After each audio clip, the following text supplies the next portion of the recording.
তারা আরবি ভাষায় গান গাইয়া নবীদের ওয়েলকাম জানাইতরা, স্বাগতম জানাইতরা।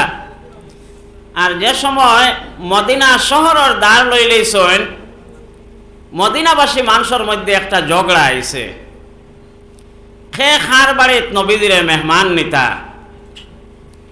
এন কইন আমার বাড়ির দেও, হেন কইন আমার বাড়ির দেও, জান বাড়ির যাইতা এন তৈন না আইউ। আল্লাহর হবিব সাল্লাল্লাহু আলাইহি ওয়াসাল্লাম কইলা, তুমি তাই না আপুসে মাত কাটাকাটি কেন বাদ দেও।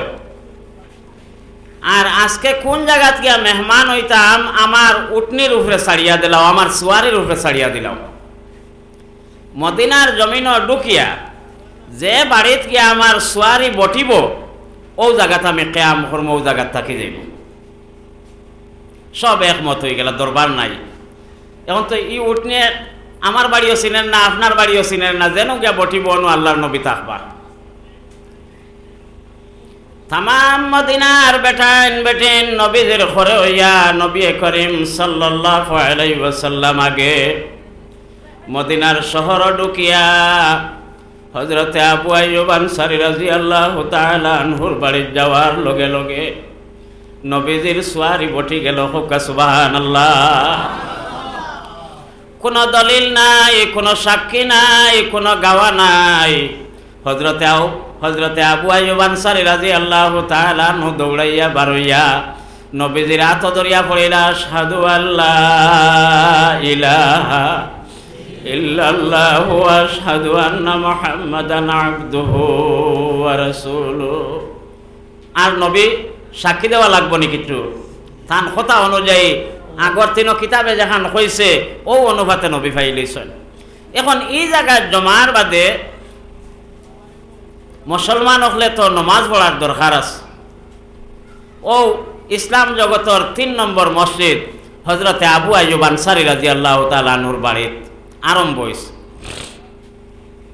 তো এই মসজিদ যে সময় আরম্ভ করলা, সর্বপ্রথমে খেজুরের গাছ দিয়া কুটা বানাইয়া খেজুরের ডাল দিয়া বর্গা ফাত্তা দিয়া সালর সানি আরম্ভ করলা। ইয়া আরম্ভ করা দেখিয়া কুফারে মুশরিক হলে তারাও দারোয়ার এক মসজিদ বানানি আরম্ভ করে দিলা। ই হেরার মসজিদ তো তারা ধনী মানুষ, ফাঁকা দিয়া মসজিদের ঘর বানাইতরা দেখিয়া সাহাবি অকলর মনের মধ্যে বড় দুর্বলতা আইলো। বলে আল্লাহ, ইটা তো মসজিদ ফাঁকার বানাইতরা, আর আমরা এখানে হইল খেজুরের গাছ দিয়া, গতিকে আমরা এনে তো মানুষ বেশ নমাজও আইতা নাই, আর আমরা এখান মসজিদও হইতো নাই, আমরা এখান মসজিদও হইতো নাই। ও সাহাবায়ে কেরাম অকলর দিলের মধ্যে কমজোরি দেখিয়া আল্লাহর যাতে তান হবিব রে কইতরা, ও আমার হবিব, তুমি তোমার সহচর সাহাবী অকলরে কও, ইন্নামা ইয়ামুরু মাসাজিদাল্লাহি মান আমানা বিল্লাহ। ইগুনতে যেখান মসজিদ বানাইতরা হুদা এখান মসজিদ হইতো নাই। হোকা সুবহানাল্লাহ। আল্লাহ সাহাবী অকলরে সান্ত্বনা দিতরা আর কইতরা, তুমি কও, ও আমার হবিব, আপনি কইয়া দেও সাহাবায়ে কেরাম অকলরে যারা মসজিদ বানাইবা এরার 1 নম্বর গুণ হইল তারা আল্লাহর বিশ্বাস করনেওয়ালা হইবা। ইগুনতে তো আল্লাহরেও মানইন না, আল্লাহ বিশ্বাস করেন না, গতিকে ইগুনতে যেখান বানাইবা এখানোর নাম মসজিদ হইতো নাই।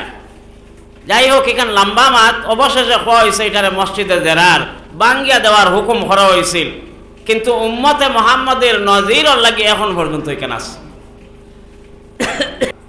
মদিনার জমিনও একটা হরুতাও রইছেন না, একটা বুড়া মানুষও রইছেন না, আপনিও যাইতরা না, যার কারণে আমিও যাইতাম পারি আর না। আপনি যাইন না কেনে? আল্লাহর বান্দায় জবাব দিলা, এই আখেরি জবানার নবী কি না ওখান পরীক্ষা করবার লাগে আমি বাড়িত বাত। হোকা সুবহানাল্লাহ। আওয়াজ দি হোকা সুবহানাল্লাহ। এতে বোঝা গেল থাইন বড় পীর সাহেব। পরিবারে কইলা, আপনি অত ডাক পীর সাহেব খিলা নবীজি পরীক্ষা করতায় বাড়িত বাত? বলে না, তৌরাত ইনজিল জবুর 3 কিতাবে কইয়া গেছে, আর আমার 4 সিঁড়ি আগ তাকি ওসিয়ত, আমি যে বাড়িতে আছি যদি ভিখারি হইয়া বেগ কান্দ লইলাই এরপরে এই বাড়ির থাকি 1 ইঞ্চি জায়গা বেচিতাম না। বলে খেনে? বলে এই বাড়িতে আখেরি জমানার নবী মুহাম্মদুর রাসূলুল্লাহ সাল্লাল্লাহু আলাইহি ওয়াসাল্লাম মেহমান হইয়া আইবা। হুকা সুবহানাল্লাহ। তানফির সাহেব ঠিক আছে নানি? তাই তো হহান পরীক্ষা। যেই সময় তামাম মদিনার বেটাইন বেটিনতে আরবি ভাষায় শের পড়িয়া গজল পড়িয়া গান গাইয়া নবীজিরে আগুয়েতরা তালাল বদরু আলাইনা মিন সানিয়াতিল ওয়াদাই ওয়াজাবা শুকরু আলাইনা মা দাআ লিল্লাহি দাঈ। ও শের পড়ি পড়ি আমরা মাদ্রাসার যারা ছাত্র তোলাবা যেখানে আসো রাস্তাঘাটে আসো বা কারো বাড়িতে আসো, তুমি তাই অতি সত্তর আমার লাগে যোগাযোগ করবো। আমার কামরা পাও তোমার কাছে খালি তুলে যাবো হয়তো। গতিকে যাই যেখানে আসো আমার কামরার মধ্যে আমার রুমের মধ্যে তুমি তারা উপস্থিত হয়ে যাবো। আর বুঝতে আপনার